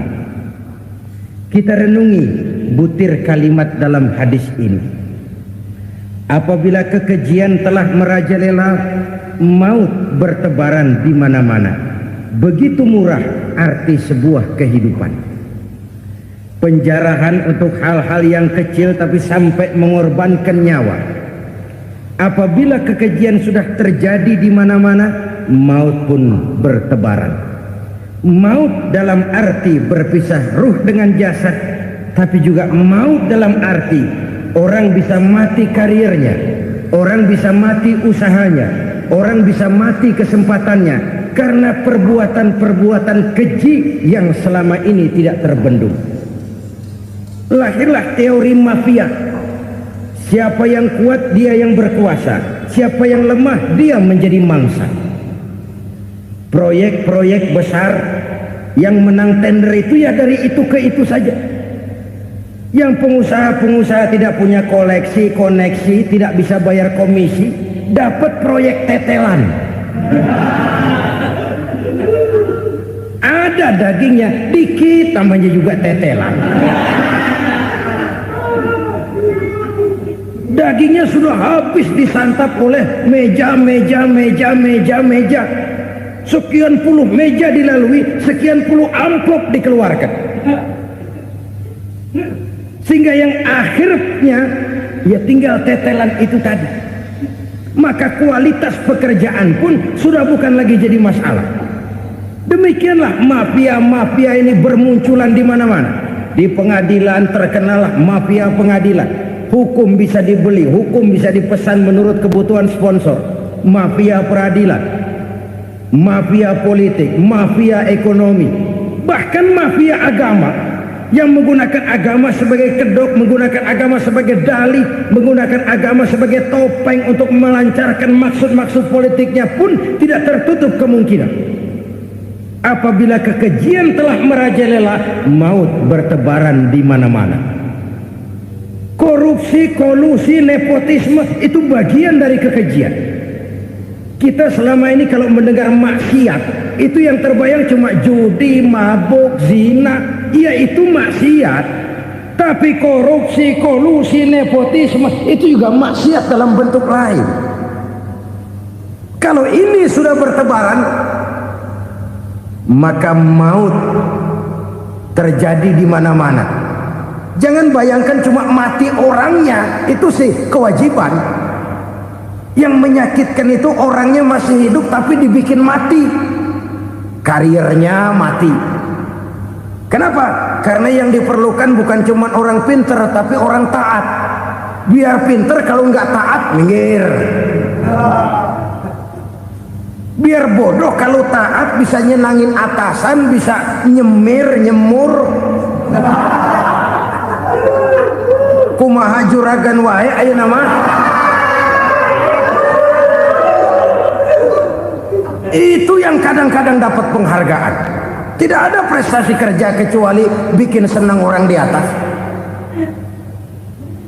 Kita lihat di desa-desa jalan rusak. Kalau ada berita pejabat anak mau turun, jalan rata sekali. Sampai tanah dari mana aja dikeruk buat ngeratain tuh jalan. Pejabat pulang legok lagi jalanan. Katanya kita kerja buat rakyat, nyatanya kita cuma melayani atasan. Kenapa? Terjadi lingkaran setan. Seperti kata lagu Dul Sumbang itu, mahasiswa takut sama dosen, dosen takut sama dekan, dekan takut sama rektor, rektor takut sama menteri, menteri takut sama presiden, presiden takut sama mahasiswa. Lah muter balik lagi, lingkaran setan, lingkaran setan.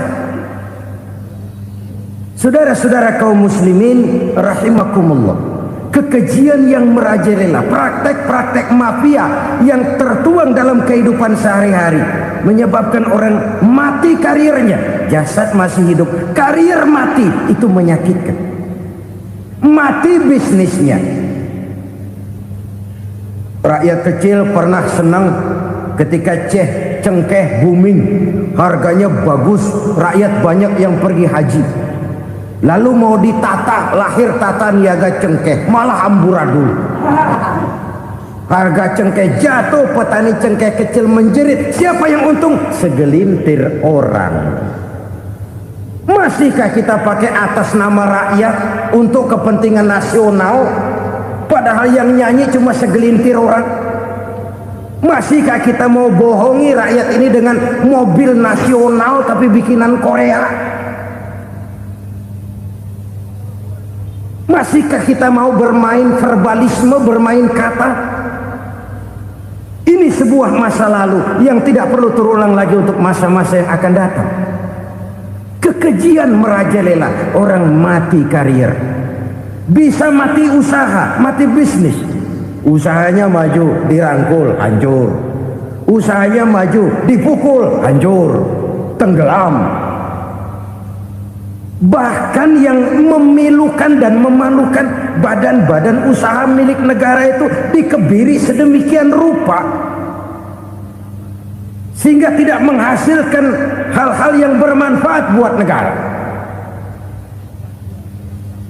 Saudara-saudara kaum muslimin rahimakumullah, kalau nafsu yang sudah mengatur itu semua, maka kekejian pun merajalela.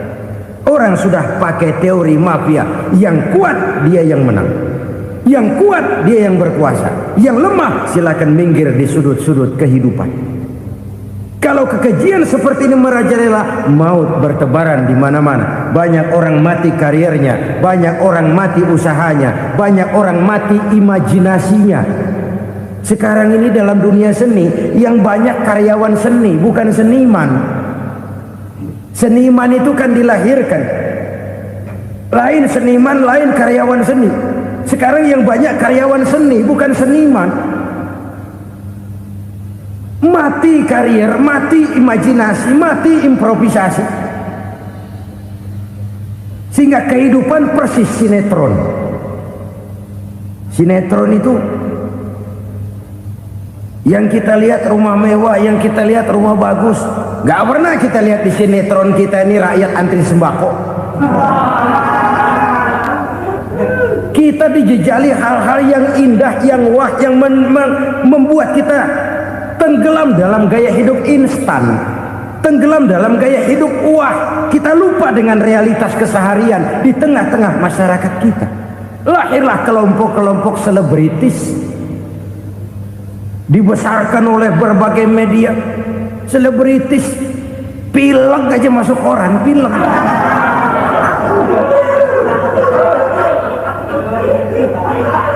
Rakyat yang pingsan antri beras nggak masuk koran.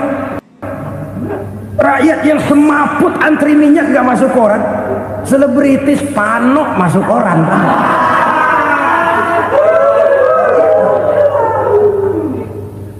Kita besarkan hal-hal kecil, kita kecilkan hal-hal besar. Kenapa? Kita mengejar oplah, kita profit oriented, tidak lagi berorientasi kepada realitas hidup yang kita hadapi ini. Kalau kekejian sudah merajalela, kata Nabi, maka maut bertebaran di mana-mana. Maut dalam artian maut, coba lihat sekarang begitu murah nyawa. Karena 1000 perak orang mau nusuk bunuh. Karena beras seliter orang khilaf, begitu murah kehidupan. Tapi kekejian dalam bentuk korupsi, kolusi, nepotisme, kekejian dalam bentuk itu mematikan karier, mematikan bisnis, mematikan imajinasi, mematikan kreativitas. Itu juga maut dalam bentuk lain akibat kekejaman lain. Ini penyebab yang ketiga. Yang keempat, penyebab bencana menurut baginda Rasul, wala tukhfiful mikyala illa muni'un nabat. Apabila timbangan sudah dicurangi, maka tercegahlah tumbuh-tumbuhan. Apabila timbangan sudah mulai curang, maka terjadilah musim paceklik. Apabila bisnis sudah bergaya mafia tadi itu, kecurangan-kecurangan terjadi, tender di balik pintu, yang dimenangkan cuma kelompok-kelompok yang bisa memberikan presentasi yang besar, muni'un nabat, terjadilah paceklik. Paceklik, panen gagal, wereng ya wereng, kemarau panjang it's okay, air sulit iya, tetapi kan semua itu ada yang ngatur. Kemarau ada yang ngatur, belalang itu ada yang ngatur, air itu juga ada yang ngatur. Yang ngatur itu yang serba maha. Kalau ia murka melihat kecurangan timbangan, Allah itu kalau murka kan gampang saja, tinggal komandoin balang, lang hancurin tuh sawah. Konvoy belalang, konvoy. Allah tinggal ngutik. Angin El Nino, mampir lo ke Indonesia. Hujan nggak turun-turun, kemarau panjang. Jadi kalau musim kemarau kan namanya anginnya El Nino. Kalau musim hujan anginnya namanya La Nina. Cakep namanya, kejem orangnya. Saudara lihat Cina sekarang sedang kena La Nina, banjir besar, ribuan orang meninggal. Dia mah ribuan mati kagak berasa, rakyatnya miliaran. Bangladesh lagi ngalami La Nina, India lagi ngalami La Nina. Angin, hujan, kemarau, belalang itu kan ada yang ngendaliin. Kuncinya bukan di belalangnya, kuncinya bukan di peredaran matahari berputar, kuncinya di atas yang mengatur semua itu. Kalau timbangan sudah mulai curang, pengusaha sudah nggak mau jujur, apa nggak bikin perut jadi mual. Begitu rakyat antri sembako pingsan nggak dapat beras, sementara beras ditumpuk-tumpuk sampai membusuk. Kemana hati nuraninya? Kemana akal pikirannya? Kemana mereka yang berbuat atas nama rakyat tapi melihat rakyat susah tidak tergerak hatinya? Apabila timbangan sudah mulai dicurangi, bisnis sudah mulai melenceng, maka terjadilah paceklik. Sebuah negara yang berhasil dalam swasembada pangan, lalu sekarang menjadi negara yang rakyatnya antri untuk memperoleh kebutuhan pangan. Saudara-saudara kaum muslimin rahimakumullah, ini intinya adalah kecurangan. Kalau kecurangan sudah terjadi di mana-mana, dan ini milik siapa saja, bukan soal tempat, bukan soal jabatan, soal manusianya, SDM-nya. Kecurangan tidak cuma terjadi di kantor, di masjid bisa terjadi kecurangan. Korupsi tidak hanya bisa terjadi di kantor, di madrasah bisa ada korupsi. Faktor manusianya, ini soal SDM. Kecurangan yang besar tentu besar lagi kerugiannya. Kecurangan yang kecil, kecurangan sehari-hari, pedagang-pedagang kecil ngurangi timbangan, barang yang buruk dikatakan baik, yang baik dikatakan buruk, itu merugikan perorangan. Kecurangan yang besar merugikan bangsa dalam bentuk total, dalam bentuk seutuhnya. Nah, kecurangan-kecurangan seperti ini rakyat kan lihat, rakyat kan tahu, dan itu kembali terakumulasi di sini. Pegel. Dan jangan lupa, rakyat yang nggak ngomong itu, rakyat yang nggak bersuara itu, batinnya menjerit, jeritannya menggoncang aras, dan itu didengar Allah. Yadullah fauqal jamaah, kata Nabi. Tangan Tuhan di atas orang banyak. Jeritan hati rakyat menggoncang aras. Rakyat yang terlalu banyak dizolim, rakyat yang terlalu banyak dirugikan, ya rakyat yang terlalu banyak di atas namakan, menjerit batinnya, menggoncang aras, dan Allah bisa menggerakkan apa saja untuk membuat satu situasi.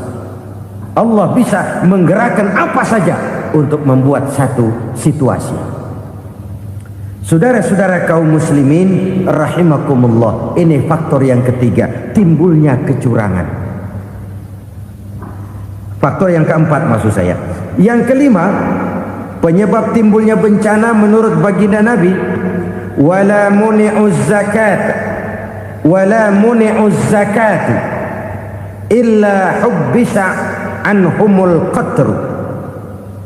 Apabila zakat enggan dibayar, maka tercegahlah qatrun. Qatrun ini kalau bahasa kita sembako. Maka tercegahlah kebutuhan-kebutuhan yang kita perlukan. Ini, kita tidak meragukan bahwa yang kita tuju adalah masyarakat yang adil dalam kemakmuran dan makmur dalam keadilan. Nah, antara kemakmuran dan keadilan ini memang sering tidak bisa berjalan seiring. Pada saat kemakmuran kita kejar, ekonomi kita pacu, ada nilai-nilai keadilan yang tertinggal. Pada saat nilai keadilan kita tegakkan benar-benar, ada unsur-unsur kemakmuran yang terabaikan. Oke, kita bisa mengatakan kasus. Oke, kita bisa mengatakan itu sebagian kecil. Tapi kalau sebagian kecil, lama-lama kan jadi sebagian besar. Oke, kita mengejar kemakmuran. Pertanyaannya, kemakmuran untuk siapa? Oke, kita berikan kelompok tertentu kue yang besar dengan harapan nanti dia bagiin kuenya kepada yang kecil-kecil. Tapi kenyataan, mereka yang dapat kue besar akhirnya malah lupa diri dan lupa daratan. Mau makin besar, malah memeras yang kecil-kecil ini. Sekarang kan yang kecil modali yang besar. Ramai-ramai buka bank, ternyata kamuflase. Uang banknya untuk kredit perusahaannya sendiri. Nasabahnya rakyat kecil. Artinya apa? Rakyat kecil disuruh modalin orang yang udah gede. Ini karena sambar geledek urusan.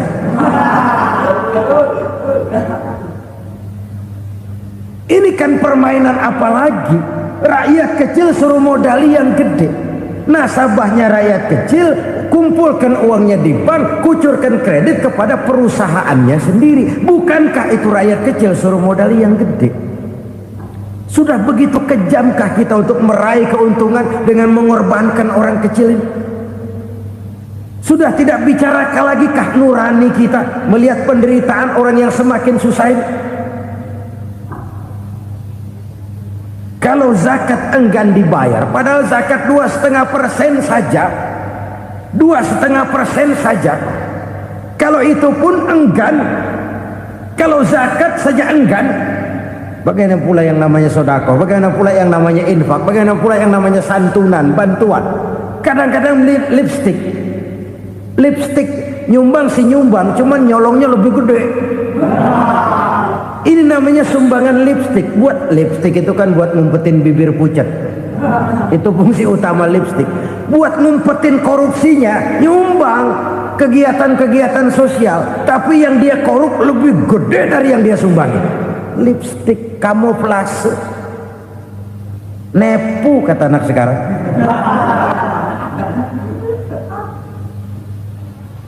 Saudara-saudara kaum muslimin rahimakumullah, demikian berat kewajiban zakat ini sampai di zaman Sayyidina Abu Bakar pernah keluar komando perangi orang yang enggan membayar zakat. Perangi, karena fungsi zakat adalah menjembatani antara si kaya dengan si miskin. Bahwa ada kemiskinan itu Qur'ani. Allah menyatakan, aku melebihkan rezeki sebagian kamu dari yang lain. Ini kan kesenjangan. Allah melebihkan rezeki sebagian kamu dari yang lain. Ada itu. Tetapi itu berjalan secara nature. Nah, kalau direkayasa, yang kaya semakin kaya, yang miskin semakin terpuruk, yang sudah besar dapat proyek besar, yang kecil dapat tetelan. Ini kan rekayasa namanya. Kesenjangan yang direkayasa ini yang kita harus kikis. Nah, fungsi zakat menjembatani dari sisi sosial. Dari sisi pribadi, Nabi berpesan, zakku amwalakum biz zakat. Bersihkan hartamu dengan zakat. Sekarang ada istilah nyuci uang. Uang hasil korupsi itu bisa dicuci, dijadikan uang bersih. Bukan pakai rinso, bukan. Pakai politiknya koruptor, diolah sedemikian rupa sehingga jadi uang resmi. Sudah memutik, itu termasuk yang disebut kejahatan kerah putih, white collar crime. Kejahatan kerah putih, kejahatan pakai dasi, kejahatan kelas kakap. Makanya orang mendingan goblok kagak bener daripada pinter kagak bener. Goblok kagak bener itu gampang ngurusinnya. Pinter kagak bener, ini yang berabe bener ngurusinnya.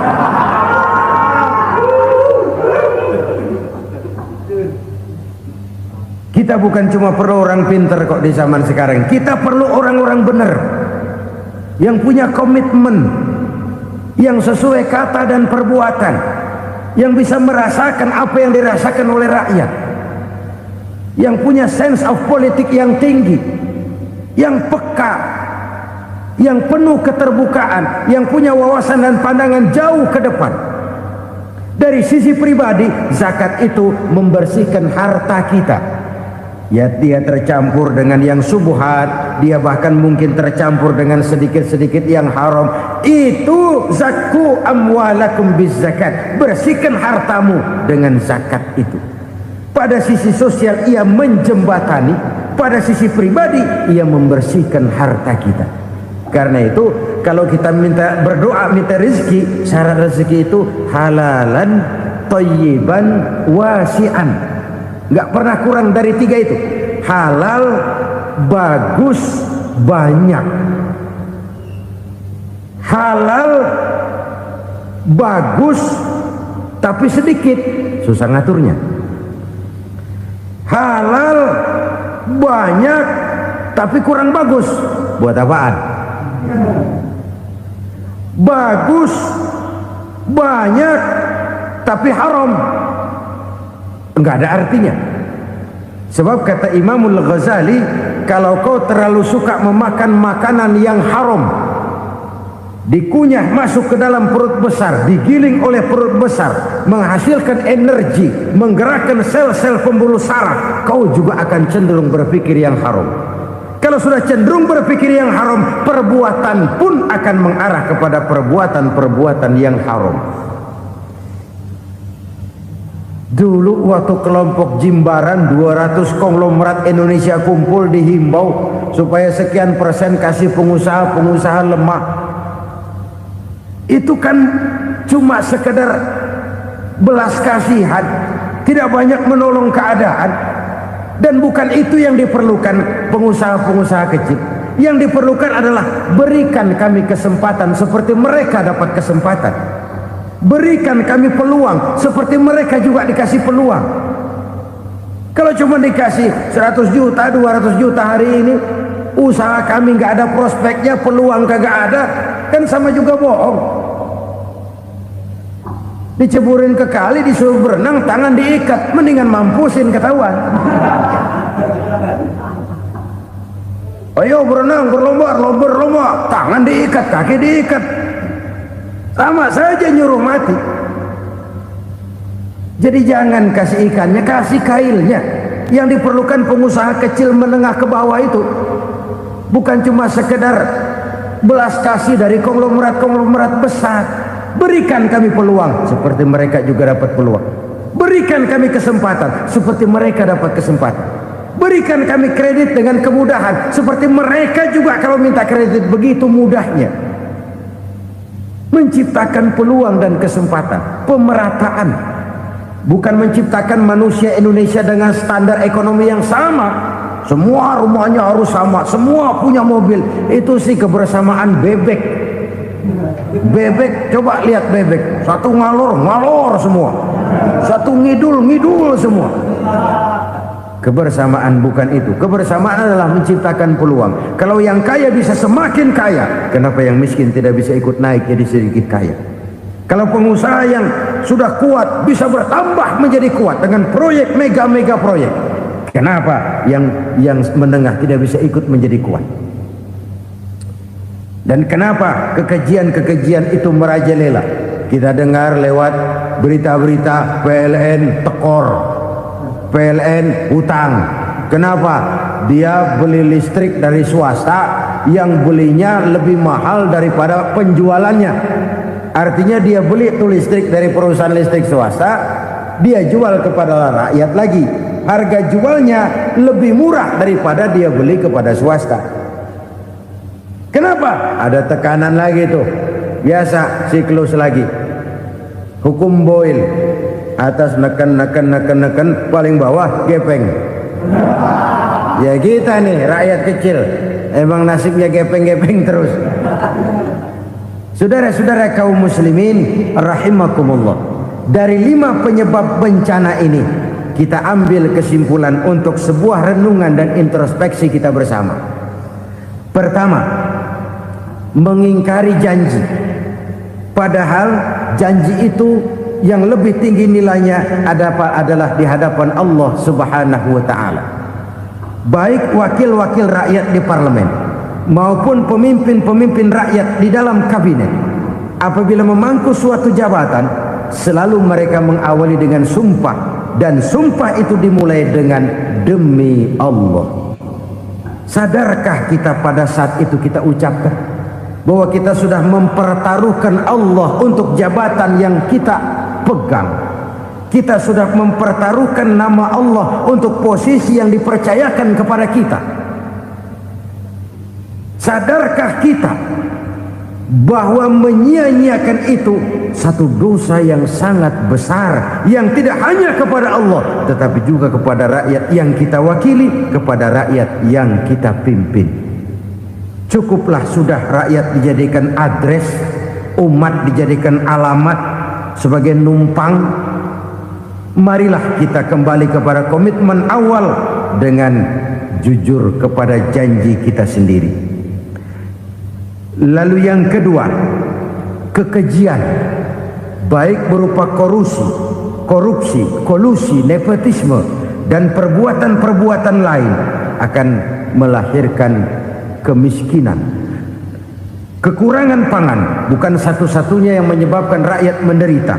Lukanya rasa keadilan terakumulasi di hati rakyat, dan jeritan hati rakyat mengguncang aras. Kalau Allah murka, Allah bisa melakukan apa saja untuk menciptakan suatu kondisi. Faktor yang ketiga adalah praktek mafia menebarkan maut, baik orang yang mati jasad dan rohaninya maupun orang yang mati karirnya, mati kejujurannya, mati usahanya, mati imajinasinya. Hilang kreativitas kita sebagai bangsa. Faktor yang keempat, kecurangan-kecurangan di bidang usaha, di bidang tender, mengandalkan menjual kekuasaan. Dan memang repot kalau penguasa jadi pengusaha. Mau atau tidak mau, kebijakan-kebijakan kekuasaannya akan memperkuat jaring-jaring usahanya. Dan pada saat itu objektivitas sulit ditemukan lagi. Lalu yang kelima, keengganan membayar zakat, menumpuknya kekayaan negara pada kelompok-kelompok tertentu. Ini akan melahirkan paceklik yang berkepanjangan. Menumpuknya kekayaan dan harta negara pada kelompok-kelompok tertentu akan melahirkan paceklik dan kemiskinan yang berkepanjangan.